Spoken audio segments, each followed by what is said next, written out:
माननीय उपमुख्यमंत्री यांनी 31 तारखेच्या आत सर्व शेतकऱ्यांना कर्ज भरायला सांगितलेलं आहे। आपल्या शेतीमालाला भाव नाही, आपल्याला कर्जमाफी नाही, आपल्याला पीक विमा नाही, मात्र 31 तारखेच्या आत सर्व शेतकऱ्यांनी कर्ज भरून द्यायचं आहे।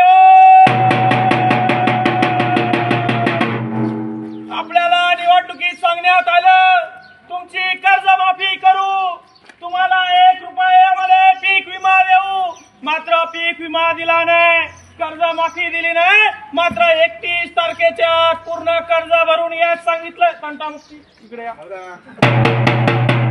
तुम्ही सरकार आहे आणि या ठिकाणी केंद्राच्या सरकारनं मागच्या 4 दिवसापूर्वी खासदाराच्या पगारामध्ये 24% वाढ केलाय। 24% वाढ म्हणजे 1 लाखाला 24,000 रुपये आता खासदाराला जास्त मिळणार आहे। अण्णा, खासदाराला 1 लाखाला 24,000 रुपये वाढवले, कशाला माहितीये का? कशाला म्हणा? आता शेतकरी एखादा कर्जमाफी करून आत्महत्या केला तर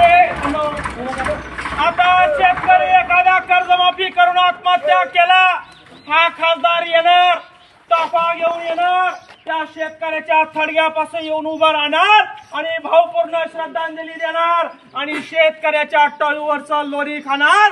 त्यासाठी खासदारांना 24,000 रुपये पगार वाढवून देणार। आणि पगार कसा वाढवला तात्या? या वर्षी निर्णय घेतलाय 4 दिवसापूर्वी, आणि पगार कधीपासून वाढवणार आहे माहितीये का? मागच्या 2 वर्षापासून तो पगार लागू करणार आहे, पेन्शन बी लागू करणार आहे, भत्ता बी लागू करणार आहे। शेतकऱ्याच्या मालाला भाव नाही, शेतकऱ्याच्या कापसाला भाव नाही, शेतकऱ्याच्या मक्याला भाव नाही, आणि हा हरामखोर अजित पवार म्हणतो 31 तारखेच्या शेतकऱ्यांनी कर्ज भरा म्हणतो। धन्यवाद।